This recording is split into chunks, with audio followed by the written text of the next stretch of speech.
আমি একটি নতুন একটা তথ্য দিতে চাই, যেটা হলো আমাদের জাতীয় গ্রিডে যে বিদ্যুৎ সরবরাহ হয়, এই বিদ্যুতের টাওয়ার থেকে যে ছেলেরা পানিতে লাফাইয়ে পড়েন, এটা হলো ব্রাহ্মণবাড়িয়া রসুলপুর এবং শিবির। ব্রাহ্মণবাড়িয়া শিবির মানে আমাদের পত্তন শিবির, এই জায়গার মধ্যে থেকেও আপনার লাফাইয়া পানিতে পড়ে।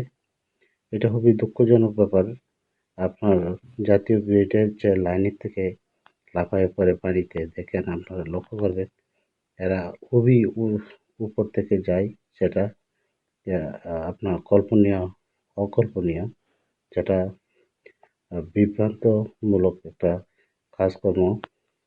প্রতিটি দেখুন আপনারা কতটুকু উপরে, ওই দেখুন উপরে, যেটা কোনো সময় এটা আপনার আবার বিপজ্জনক, মানে এমন বিপজ্জনক, এটা বলার বাইরে।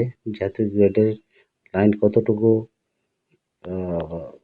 শক্তিশালী হয়, এটা যারা কারেন্ট নিয়ে বা বিদ্যুৎ নিয়ে আপনার এটা নিয়ে গবেষণা করে এরাই জানতে পারে।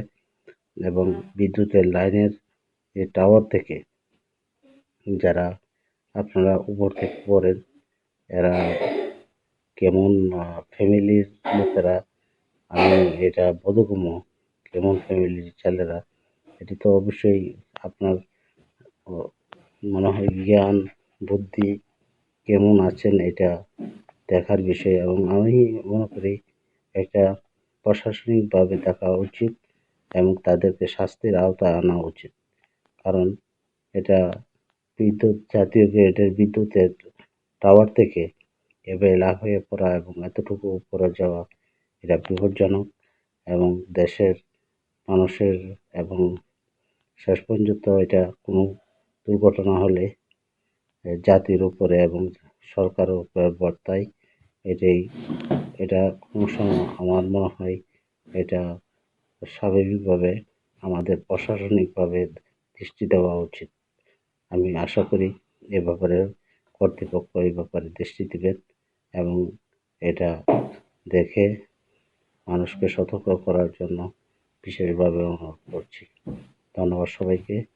ভালো থাকুন এবং আপনারা কমেন্ট করুন এবং এটা লাইক করুন। ওকে, ধন্যবাদ।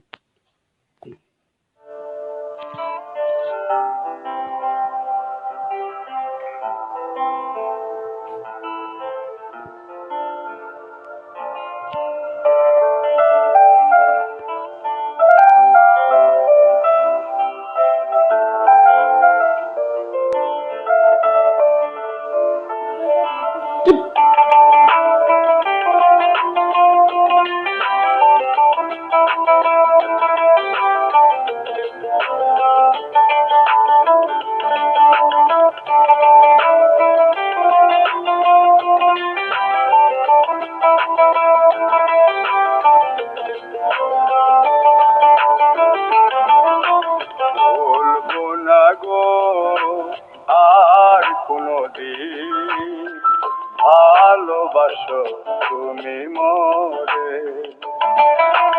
বলবো না গো আর কোনদিন ভালোবাসো তুমি মোরে।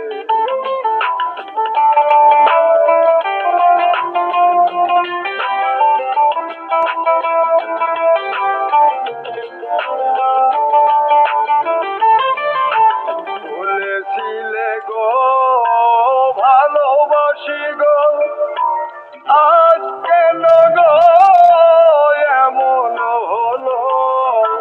বলেছিলে গো ভালোবাসি গো, আজ কেন গো এমন হলো, এমন হলো, এমন হলো। বলবো না গো আর কোনদিন ভালোবাসো তুমি মোরে।